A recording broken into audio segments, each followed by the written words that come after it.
हरि ओम नमो भगवते वासुदेवाय। श्रीमद्भागवत चतुर्थ स्कंध पंचम अध्याय।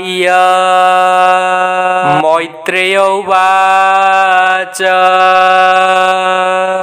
नारद वाक्ये कोपमने रुद्र उठिले सावधाने। आइले रुद्रगण घेनी चलन्ते कंपई मेदिनी।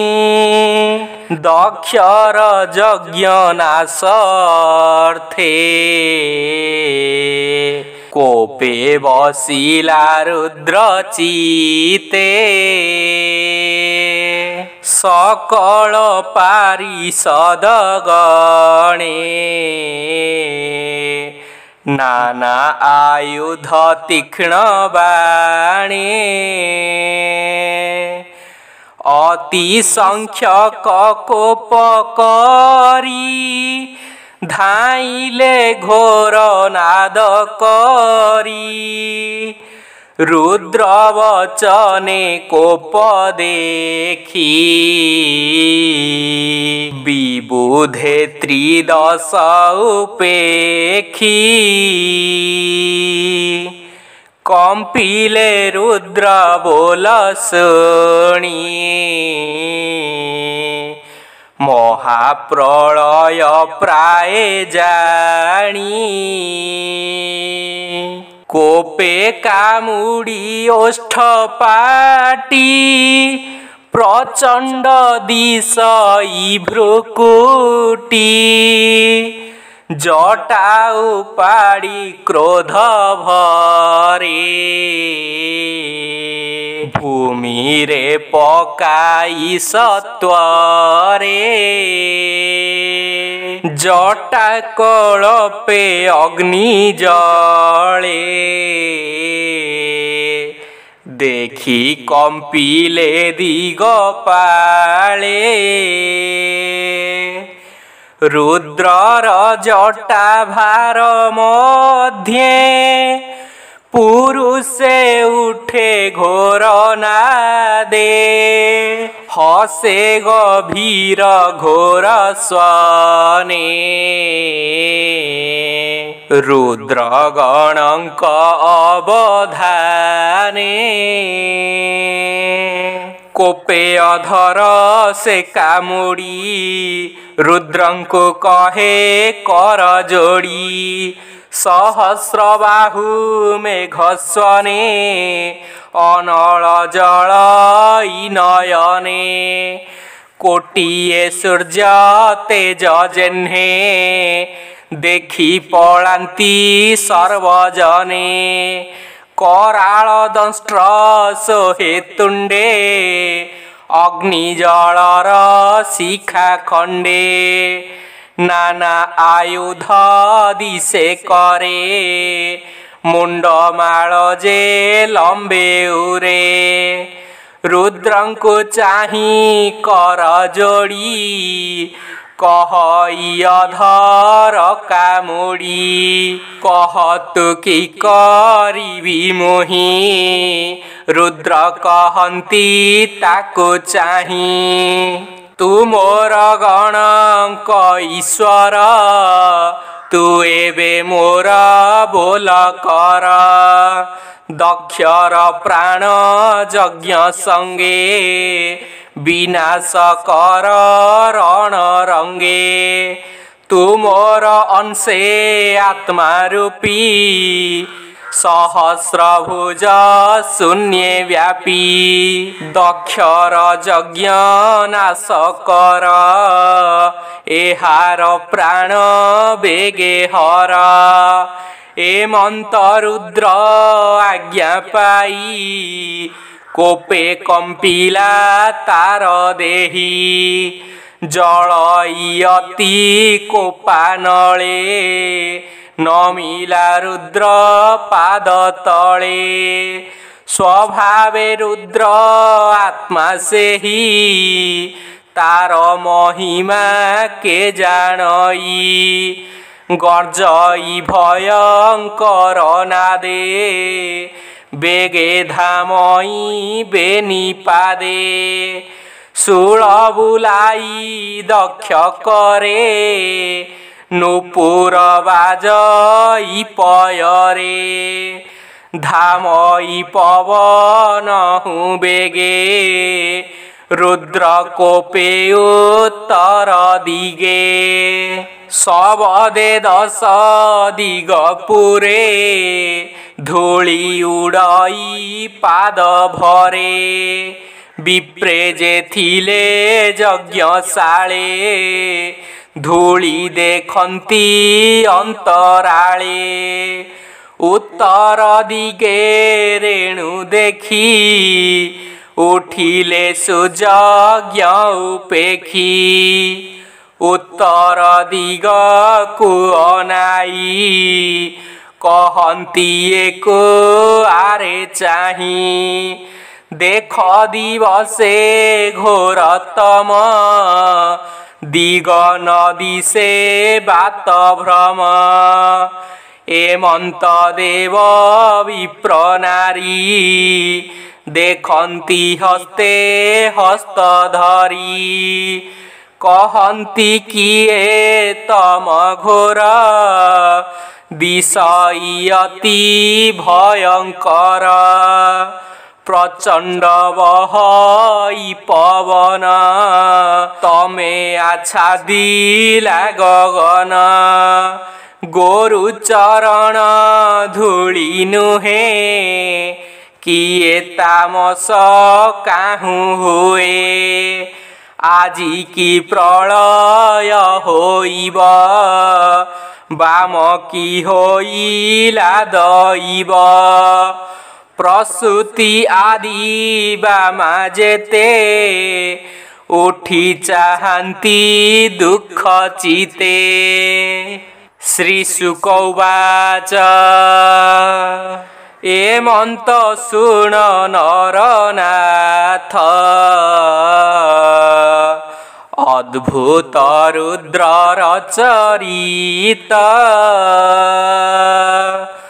प्रचंड मंडल आकारे तीक्षण शूल धरी करे रुद्र धाइले अति बेगे देखी पलांती दिग भागे सहस्र हस्त ऊर्ध्वे करी नटंक प्राय वेश धरी चंडाट हास्य सोहे तुंडे जेन्हे बिजुली मेघ खंडे असंख्य तेज जोग बल दिशई भ्रुकोटि कोटिल कराल दंष्ट्र सोहे तुंडे जेन्हे बिजुली मेघ खंडे दक्ष को चाही सभाजने कहंती अति दुख मने देख एहार कर्म फल आज तनासिलु सकल उत्पात भय दुख मने भय लुचिले सर्वजने के कहु जनक विकल तक्षणे मिली रुद्रबल नाना आयुध घेनी करे बेढ़िले बेगे यज्ञ घरे पीत पिंगल दिशे वर्ण सकल कुमार आनन सबदे गगन उछुले बेगे मिलिले यज्ञ घरे केही भांगिले गृहवास पत्नी भुवन अवशेष के पाकशाले प्रवेशन्ति के यज्ञ पात्र को लुटन्ति के यज्ञ कुंडरे मिलन्ति मूत्र पुरीष उत्सर्गन्ति के बहु घोर नाद कले यज्ञ में खड़ा बेदी तुले भांगिले अति कोप भरे शूल बोलाई दक्ष करे के धाए मुनि उपरे तर्जन करी कोप भरे नारीगणक मध्ये मिसी राहु संगते जेन्हे शशि देवे पलांती ताहा देखी यज्ञर विभाग उपेक्षी